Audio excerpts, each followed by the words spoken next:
പരിസ്ഥിതി ലോല മേഖലയുമായി ബന്ധപ്പെട്ട പുതിയ മാപ്പിലെ ആശയക്കുഴപ്പം പരിഹരിക്കണമെന്ന ഹർജിയിൽ കേന്ദ്ര സംസ്ഥാന സർക്കാരുകളോട് വിശദീകരണം തേടി ഹൈക്കോടതി അടുത്ത മാസം 4-നകം മറുപടി നൽകാനാണ് നിർദ്ദേശം. വിവിധ ആവശ്യങ്ങൾ ഉന്നയിച്ച് കിഫയാണ് ഹൈക്കോടതിയെ സമീപിച്ചത്. സിനോജ് തോമസ് ഉണ്ട് വിവരങ്ങളുമായി. സിനോജ്, കോഴിക്കോടിന്റെ മലയോര മേഖലകളിൽ ഉൾപ്പെടെ വലിയ പ്രതിഷേധങ്ങളാണ് കഴിഞ്ഞ നാളുകളിൽ ഈ പരിസ്ഥിതി ലോല മേഖലയുമായി ബന്ധപ്പെട്ട മാപ്പിംഗുമായി ബന്ധപ്പെട്ട് ഉണ്ടായിരുന്നത്. ഇപ്പോൾ ഹൈക്കോടതിയിൽ ഉന്നയിച്ചിരിക്കുന്ന ആവശ്യം, അതിന് കോടതിയുടെ നടപടി, എന്തൊക്കെയാണ് വിവരങ്ങൾ?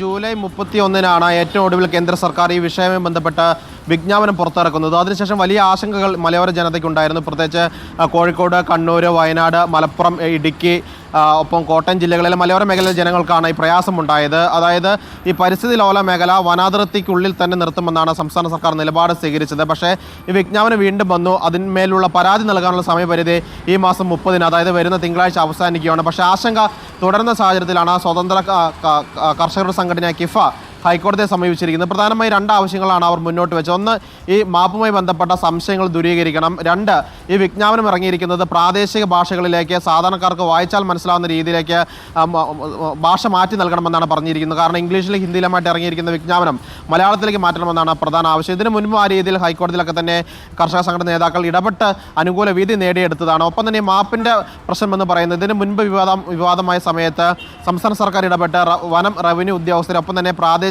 ജനപ്രതിനിധികൾ ഉൾപ്പെടുത്തിക്കൊണ്ട് ഈ ജനവാസ മേഖലയിൽ പരിശോധന നടത്തുകയും ജനവാസ മേഖല ഒഴിവാക്കിക്കൊണ്ട് റിപ്പോർട്ട് നൽകുകയും ചെയ്തു. ആ റിപ്പോർട്ട് ഉൾക്കൊള്ളുന്ന ഒരു മാപ്പ് പൊതുജനങ്ങൾക്ക് ലഭ്യമായില്ല എന്നൊരു പരാതിയുണ്ട്. കാരണം സംസ്ഥാന കാലാവസ്ഥ വ്യതിയാന വകുപ്പിൻ്റെ വെബ്സൈറ്റിലാണ് ഈ മാപ്പ് വന്നിരിക്കുന്നത്. അത് സാധാരണക്കാർക്ക് നോക്കിയിട്ട് ഒന്നും മനസ്സിലാകുന്നില്ല. അതുകൊണ്ട് തന്നെ സാധാരണക്കാർക്ക് മനസ്സിലാകുന്ന രീതിയിൽ ജനവാസ മേഖല ഒഴിവാക്കിക്കൊണ്ടുള്ള ഒരു മാപ്പ് പ്രസിദ്ധീകരിക്കണമെന്നാണ് പ്രധാന ആവശ്യം. ഈ 2 കാര്യങ്ങളിൽ മേലാണ് സംസ്ഥാന സർക്കാരിനോടും കേന്ദ്ര സർക്കാരിനും ഹൈക്കോടതി റിപ്പോർട്ട് ആവശ്യപ്പെട്ടിരിക്കുന്നത്. വരുന്ന 4-ാം തീയതിക്കുള്ളിൽ റിപ്പോർട്ട് നൽകാനാണ് ലോല മേഖലകളിൽ വനാതിർത്തിക്ക് അപ്പുറത്തേക്ക് ജനവാസ മേഖലകളിലേക്ക് എത്തുമ്പോൾ അതിൻ്റെ ബഫർ സോണുകൾ ജനവാസ മേഖലയിലേക്ക് എത്തുന്നു. അത് പൊതുവിൽ അവിടെ അധിവസിച്ച് വരുന്ന ജനങ്ങളുടെ ജീവിതത്തെ ഉൾപ്പെടെ സാരമായി ബാധിക്കുന്നു എന്ന പ്രശ്നം അവിടെ വ്യാപകമായി കർഷക സംഘടനകൾ ഉൾപ്പെടെ ഉയർത്തിക്കാട്ടിയിരുന്നു.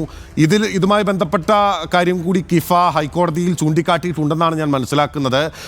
ഇതുൾപ്പെടെയുള്ള കാര്യങ്ങൾ സംസ്ഥാന സർക്കാരിനും കേന്ദ്ര സർക്കാരിനും വിശദീകരിക്കേണ്ടി വരും. തീർച്ചയായിട്ടും. അതായത് ഈ പരിസ്ഥിതി ലോല മേഖലയുമായി ബന്ധപ്പെട്ട ചർച്ചകൾ തുടങ്ങിയപ്പോൾ മുതൽ തന്നെയുള്ള കേരളത്തിൻ്റെ ആവശ്യമാണ്, മലയോര ജനതയുടെ ആവശ്യമാണ്.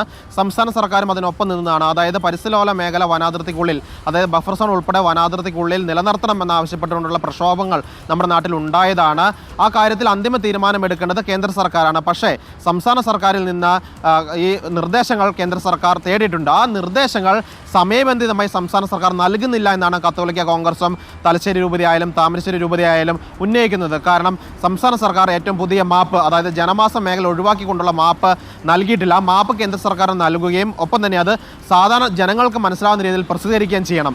അതാണ് ഈ കർഷക സംഘടനകളുടെ പ്രധാന ആവശ്യം. ജനവാസ മേഖലയും കൃഷിഭൂമിയും പൂർണ്ണമായിട്ട് ഒഴിവാക്കണം. ഈ പരിസ്ഥിതി ലോല മേഖല പ്രഖ്യാപിക്കുന്ന സമയത്ത് അതിൻ്റെ ബഫർ സോണിൽ നിന്നും ഈ കൃഷിഭൂമിയും ജനവാസ മേഖലയും ഒഴിവാക്കണമെന്നാണ് ആവശ്യപ്പെട്ടിരിക്കുന്നത്. അതിൽ അന്തിമമായി തീരുമാനമെടുത്ത് കേന്ദ്ര സർക്കാരിലേക്ക് റിപ്പോർട്ട് നൽകേണ്ട സംസ്ഥാന സർക്കാരാണ്. ഏറ്റവും ഒടുവിൽ ഈ വിവാദമുണ്ടായ സമയത്ത് സംസ്ഥാന സർക്കാർ പറഞ്ഞിരിക്കുന്നത് അതൊക്കെ തന്നെ ഉൾക്കൊണ്ടുകൊണ്ടുള്ള ഒരു റിപ്പോർട്ട്, വിശദമായ റിപ്പോർട്ട് കേന്ദ്രത്തിന് നൽകും. സംസ്ഥാനത്തിന് ആ റിപ്പോർട്ട് നൽകാനുള്ള സമയപരിധി അവസാനിച്ചിട്ടില്ല. ഇനിയും നൽകാനുള്ള സാവകാശമുണ്ടെന്നാണ് സംസ്ഥാന സർക്കാർ അറിയിച്ചിരിക്കുന്നത്. Okay, thank you. Sinoj Thomas ആണ് വിവരങ്ങൾ നൽകിയത് വിശദമായി കോഴിക്കോട് നിന്ന്.